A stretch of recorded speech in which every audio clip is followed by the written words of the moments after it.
God, I'm so lonely. My 3DS has shown no Streetpass hits in the last 2 years. You know how depressing that is? It's almost like no one's using their 3DS anymore. Guess I gotta bite the bullet and make myself more attractive to others. Maybe I could pick up a new hobby, or stop going for a bike ride, or maybe go for runs or something. I'm gonna talk about Streetpass, and there is nothing you can do about it. You ever used a 3DS before? Don't comically cut back to myself saying no, let's actually take a closer look at this system. The 3DS released in March 2011, flaunting a library with Pilotwings Resort and 4 buttons to stimulate yourself with. Oh, so that's what happens when you select an empty home menu icon. Fucking nothing! If we're being 100% honest with ourselves here, the 3DS wasn't giving much. In fact, it gave so little, Nintendo had to slash the price a few months after release. That and the release of Super Mario 3D Land would ultimately lead to the system's success. But what did people do before that? Fucking nothing! There wasn't an eShop until July, and the games that actually launched with the system were bad. So, people did fucking nothing. You play Pilotwings, you realise Pilotwings is bad, you put down your 3DS until 3D Land released. That was the early life cycle of the 3DS.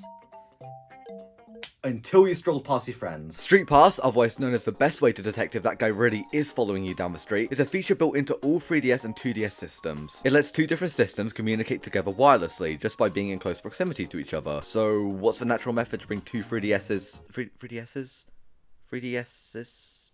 3DI? We'll go with 3DSs. Close together. Of course, it's by going for walks. Now, I'm gonna level with you here. No one in the 2020s is carrying around a 3DS. Except for me. I can tell you from experience, it was cool to get street passes by just existing outside in those days, but those days are long gone at this point. Which sucks, but that's just the way the cookie crumbles. I mean, I guess Nintendo could have tried to keep it round on Switch, but again, this is just the way the cookie crumbles sometimes. They didn't bring this feature back. Again, there's a reason I'm describing it as the most underrated feature today. So yeah, communicating wirelessly, that's all well and good, but what can you actually do with Street Pass? Most obvious answer, the Street Pass Plaza. Pre-installed in every 3DS system, its function is simple at first glance, but surprisingly feature-packed if you spend longer than like 2 minutes in it. You set up a me with their own greeting message, favourite games, speech bubble, hat, then whenever you street pass someone, boom, you've kidnapped them. Keep your friends close, but your enemies closer. Trust me, my friends go to the Street Pass Plaza, my ops go to the basement. It's fun to fill up your plaza with people you've met, or just random people from the street. And the best part, they serve practical uses too. I totally don't see a downside to turning something as simple as meeting up with a friend into something exploitable for your own gain in a video game. I'm overreacting for comedic effect, obviously. The real issue is sending your friends out to war. Street Pass Plaza had certain games built in, and a few more were added through DLC, but I'm gonna keep it real with you. Absolutely no one cares. The main ones are Street Pass Quest or Puzzle Swap, where each me brought you either a puzzle piece or a warrior to fight with, respectively. I had a real hard time fitting together those puzzle pieces. I actually ended up playing Street Pass Quests way more than I expected. I think I even beat the first one. It's a pretty fun thing to chip away at, mainly just opening up the game, watching my warriors have at it, then forgetting about it for another 3 months until, king saved. Never bothered with the second one though. Puzzle Quest, a little different. I think I must have ended up completing 1 or 2 puzzles at least, but I never consistently grinded out for the pieces or whatever. Was much more interested in saving the kingdom. And I know what you must be thinking. How the hell did they meet enough people to finish the quest? That's the neat part. I didn't. You think I'm sociable enough to beat this game alone? I'm talking to my wall on a Monday about Street Pass. Do you really think I've got anything going for me at this point? What you could do instead was buy your own warriors using play coins. They'd appear as either level 1 or level 2 warriors, with higher levels being locked behind matching with the same person multiple times. That means if you had a friend you saw every day, you could end up walking into that castle with a hench as hell level 9 warrior every day, but not the point. You earned these play coins through walking, so I just throw all the odd play coins I'd earned at Street Pass Quest and slum it out with the warrior cats. I swear to God, that was not a reference to warrior cats. Don't get me messed up. I've never interacted with this series ever before, except for the centers. God damn it! You could also use play coins on puzzle pieces, but yeah, let's be real, no one's f***ing doing that. And maybe there were uses for play coins in the other minigames, but like I've said before, I don't care.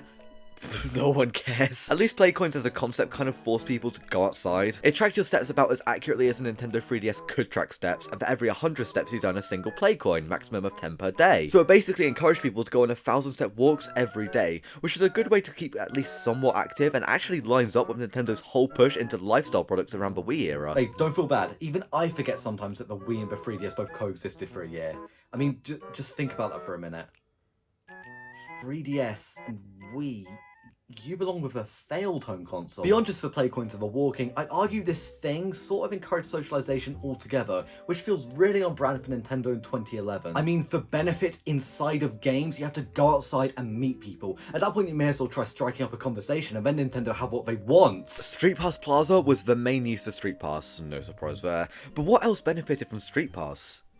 What didn't? Feels like every game in some capacity had some kind of Streetpass feature, even if most didn't really bother with it. Just like most features like this, some games make really good use of it, others don't bother at all. An example of the former being Mario Kart 7's Custom Cup. You can set up your own personal Grand Prix Cup to share with people via Streetpass. Just select 4 tracks available in the game and have people race it like it was a cup that God intended. Father in heaven, I beg for your forgiveness, for I am about to play a Mario Kart 7 Cup including Woohoo Mountain Loop, Rainbow Road, DK Pass, and SNES Mario Circuit 2. Beyond just a good use of Streetpass, in my opinion, this is just a good idea. Sure, you wouldn't bring it back as a Streetpass feature, but the idea of having your own little custom cup with your favourite tracks that anyone can play, attached to some kind of online profile, sounds good. This is a not so subtle way to beg Nintendo for better online infrastructure, but not the point. Let's talk about Tomodachi Life. I've only been itching for the past 51 weeks to do so. Tomodachi Life released on the 3DS, and I really wanted to release on the Switch. God fucking damn it, Tomodachi Bros, there's still hope. There was a whole system with island exports, basically running a questionnaire to determine what kind of item you wanted to export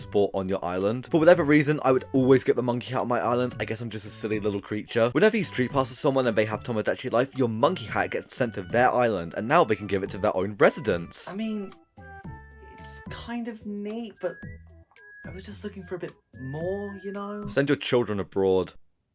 No, you know what? I'm not being baited into reacting to that. Street Pass is okay, but I can live without it at this point. I see a lot of people asking, why isn't Street Pass on Switch? Nintendo should totally add it back and do a lot with it. And, like, yeah, that would be cool. I'm not opposed to it, but, like, what are they gonna do with it? Street Pass Quest 3! The amount of cares I have for Street Pass Quest diminishes with every single number you add to this title. I'm not trying to backpedal and call it a useless feature or whatever. It had its uses, it was useful, and I appreciate it on the 3DS. But at the same time, it just feels something so uniquely 3DS-like, or Nintendo in the DS 3DS era-like, that trying to put it on Switch, I don't know, I just don't see it. So thank you, Street Pass, for being the most underrated feature of the 3DS, but for the love of God, stay there. I don't want to try and start a conversation just because of you.